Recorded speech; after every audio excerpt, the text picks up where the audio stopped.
For many soon-to-be retirees, the first question that comes to mind is, what lifestyle can I afford to live in retirement? Well, in this week's video, I'm going to walk you through 3 different levels of lifestyle we see retirees live and the exact amount you need in your nest egg in order to be able to afford it. I have helped hundreds of clients build and plan their dream retirement so that they can live the lifestyle they desire. However, there's a lot of online misinformation about how much you actually need to afford different lifestyle levels in retirement. So that is what this video is going to help you with today. I'm going to review 3 different case studies with nest eggs of $300,000, $650,000, and $2 million. So let's get into it. As you enter retirement, you will come face to face with a lifetime of financial habits, both good and bad. And your lifestyle in retirement is a direct result of those habits and decisions. If you've been a diligent saver and spent below your means to ensure a comfortable retirement, then figuring out what you can afford to spend once you do retire can actually be quite overwhelming and challenging because you're used to setting aside savings and feel uncomfortable spending more than you're used to. On the other hand,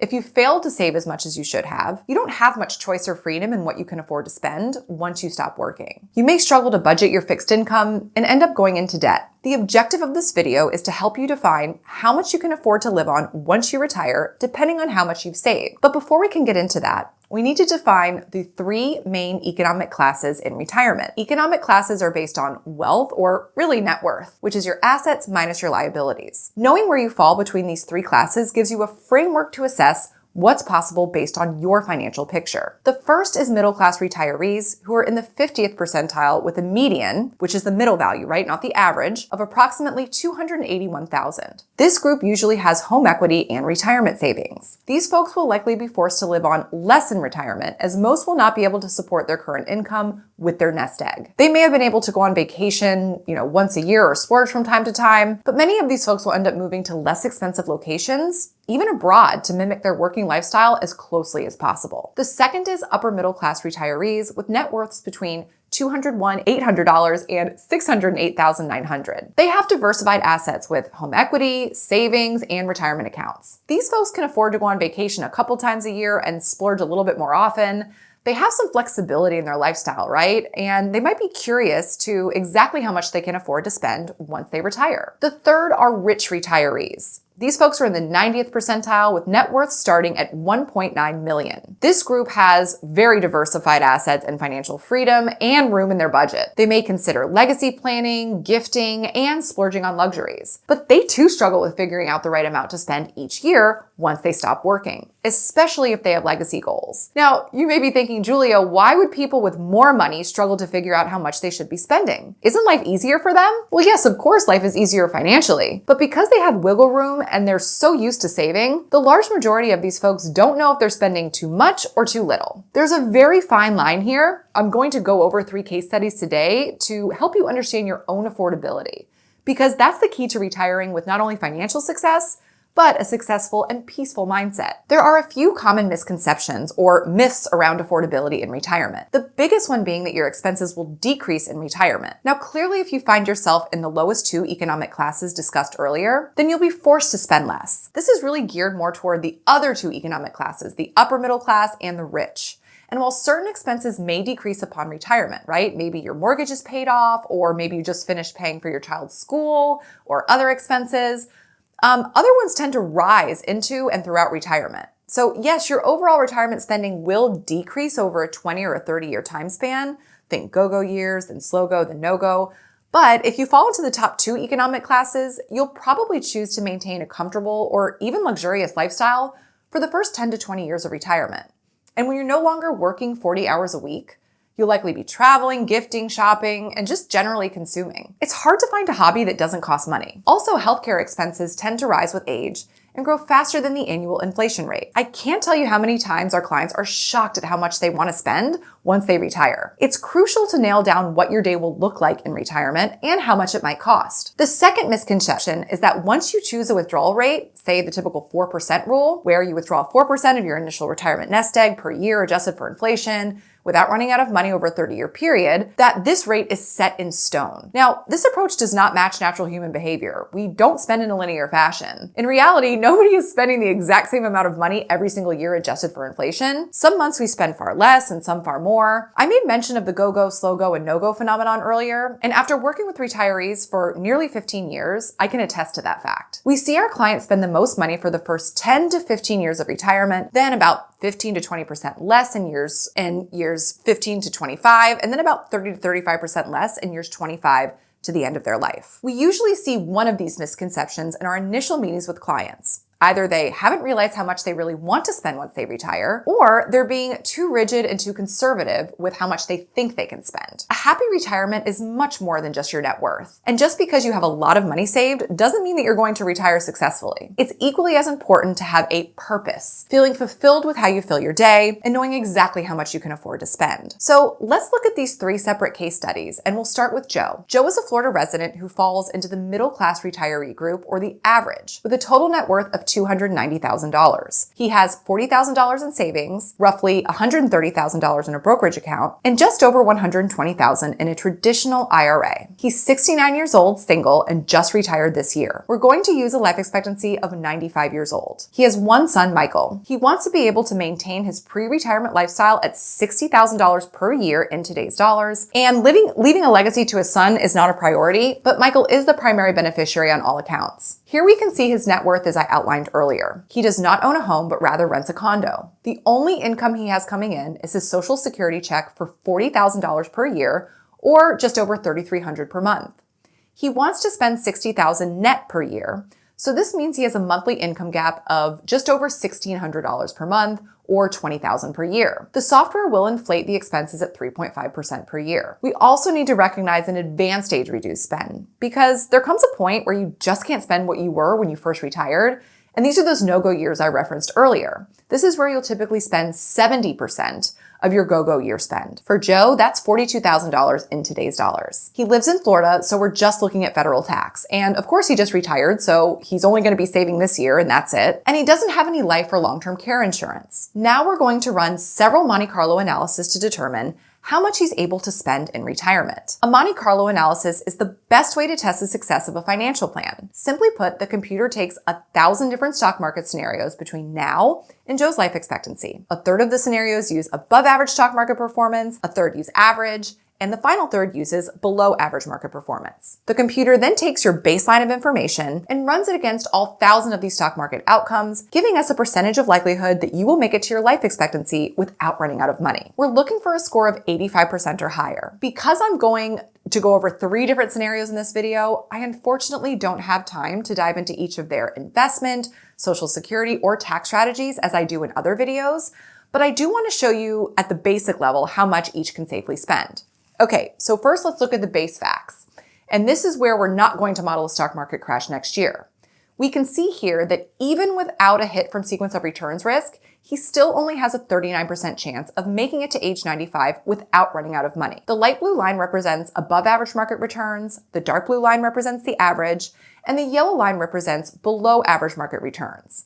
If we scroll down here, we can see that using average market returns without a bear market hit next year still causes him to run out of money at age 88. If we add in a bear market with his current portfolio, which is a bit too aggressive for his age and stage of life, that 35% goes all the way down to 5%. And even when we optimize his portfolio, and remember folks, I can't put him all to fixed income, right? That would not be prudent long term. But even with optimizing his investments, his chances of success only rise to 14%. Again, we're looking for 85% or higher. So that would mean that he needs to reduce expenses by $10,000 per year from $60,000 to $50,000. This equals a reduction of about $833 per month.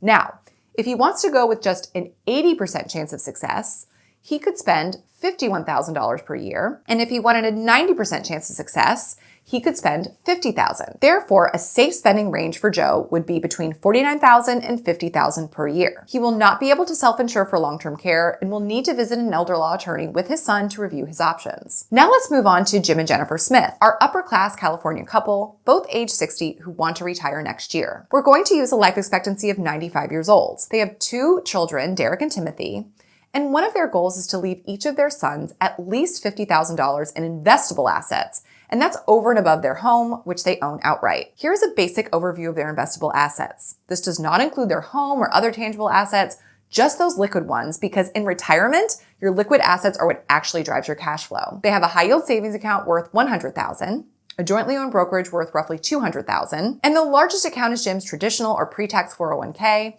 which is worth roughly $360,000. This brings their total investable assets to just over $650,000. This year, Jennifer will earn $45,000 and Jim will earn $100,000, and that'll be it if they decide to retire at the end of this year. Below are their Social Security benefits at full retirement age or age 67. They're currently spending $70,000 per year, and they want to slightly increase that upon retirement to $80,000 or just over $6,600 per month. Their advanced age spend is $50,000, which will start at Jim's 85, and all of their expenses will increase by 3.5% per year. They live in California, so the software will calculate their state and federal tax liability.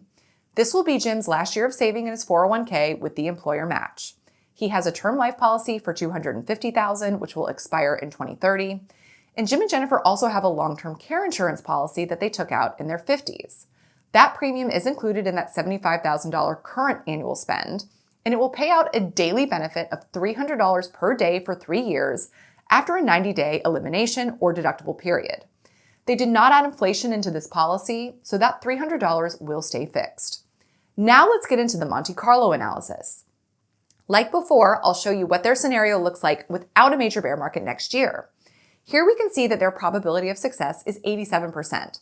And that's pretty good, but what if they get hit with a major bear market next year or the year that they retire? We prefer to make sure that our clients can withstand the sequence of returns risk. If you've watched my other videos, you know that I modeled this on our software Riskalyze, but I don't have enough time in this video to show you that process. Okay, if they keep their investments as is and we have a market crash next year, their chances of success reduce to just 17%. And again, we're looking for 85%. So if we optimize their investments, their chances of success increase to 32% per year, which is still nowhere near where they need to be. This shows us that based on their retirement age of 61, that their nest egg of $650,000 is not enough to support an $80,000 per year lifestyle adjusted for inflation to their life expectancy. We can see here that in order to get to that 85% chance of success, they need to reduce their spending to $69,000 per year. Now, let's see what happens if they need long-term care for the average length of time, which is 3 years. Remember, they do have a long-term care insurance policy at $300 per day for each for 3 years. We can see here that even with that long-term care insurance, because it doesn't have inflation, if they want to be sure to leave that $100,000 to their boys and pay for long-term care, they would need to, 1, sell their home once Jennifer turns 85 and needs care, which is a common strategy, but they also need to reduce their current spending to $66,000 per year, which is $1,000 less per month than they wanted. If they do that, they can pay for care and still have a high probability of leaving their sons $50,000 each. Now, let's go back to the non-care scenario. If Jim and Jennifer only cared to have an 80% success rate, they could spend up to $70,000 per year. If they want a 95% success rate, they could spend up to $65,000 per year in today's dollars. Therefore, their safe spending range is between $65,000 and $70,000 per year to beat the sequence of returns risk and leave their sons a minimum legacy outside of their real estate. Okay, now the last mini case study will fall into the rich category with an average net worth of around $1.9 million or a starting net worth. Meet Florida couple Kevin and Lynn Price, 61 and 60, who want to retire in 2 years. They want to use a life expectancy of 100 because Lynn's mom is 99 years old today. They have 2 kids, Michael and Candace. They want to spend $150,000 in today's dollars once they retire, and they need $75,000 next year for a kitchen renovation. You'll see here that under leave to heirs it says 0, but again, that doesn't mean that they want to leave nothing to their kids. It just means that they don't want to have to reduce their or downgrade their current lifestyle just to leave their children an inheritance. Under net worth, we can see their liquid investable assets. They have a high-yield savings account worth $200,000, a jointly owned brokerage worth roughly $100,000, and an inherited IRA worth about $320,000. Lynn has a 403b worth $395,000, and their largest account is Kevin's traditional or pre-tax 401k, which is worth roughly $1.1 million. Their home is paid off and valued at $850 per year. Their liquid assets total to roughly $2 million. They want to retire in 2026, but in the meantime, Kevin will earn $200,000 per year and Lynn will earn $50,000 per year. Below are their Social Security benefits at full retirement age or age 67. Lynn also has a pension that will pay out at age 62 for $30,000 per year, and this will cover Kevin at 100% if she dies. Under expenses and taxes, we see that they're currently spending $140,000 net per year in today's dollars, and they want to increase it to $150,000 when they retire, up to their advanced age or age 85, which for them is $105,000 in today's dollars. The software is going to inflate these expenses at 3.5% per year. They live in Florida, so the software will calculate just their federal tax liability. Under savings and contributions, we can see that they are saving $10,000 per year into their joint brokerage account, and that Kevin is maxing his 401k contribution and getting an employer match. They do not have life or long-term care insurance. Now, let's run some Monte Carlos to see their prudent spending range. Like before, I'll show you what their scenario looks like without a major bear market next year. Here we can see that the probability of success is 99%, which is great. But what if they get hit with a major bear market next year or the year just before they retire? We prefer to make sure that our clients can withstand the sequence of returns risk, as I said earlier. If they keep their investments as is and we have a market crash next year, their chances of success reduce to just 48%. And again, we're looking for 85%. This means that their investments are a little bit too aggressive for their age and stage. So if we optimize their investments by bucketing, their chances of success increase to 80% per year, which is just 5% from our goal. In order to get there, they need to reduce their spending to $148,000 per year, which is just $2,000 less per year than their goal of $150,000. But if they're okay with an 80% chance of success, they can spend their desired $150,000 per year in today's dollars. And if they want a 95% score, they need to reduce their spending to $142,000 per year. Therefore, their safe spending range is from $142,000 to $150,000 per year. Long-term care is a different story. Remember, they don't have long-term care insurance. So if they end up needing care between their ages 85 and 88, their chances of success reduce to 41%. If they want to get to 85%, they need to reduce spending to $126,000 per year, which is significantly less than their goal of $150,000. For an 80% success rate, they can spend $131,000 per year. And for a 95% score, they would need to reduce spending to $119,000 per year. So the range is a lot wider with the long-term care events between $119,000 and $131,000 per year. Remember that there are many other solutions that we employ: Social Security maximization and tax planning, just to name a couple, that could definitely expand their spending range, but unfortunately, I don't have enough time in this video to review all of that. The point is to understand an average safe spending range for each of these three scenarios so that you can apply this information to your own situation. Now that you understand exactly what lifestyle you can afford to live in retirement, you may be asking, how can you improve your retirement prospects or maybe maximize your income in retirement? If you want to learn about all of this and more, book a free consultation with us, where we'll help you guide you to a stable financial future in retirement. Click the link below and book that call, and I'll see you on the next one.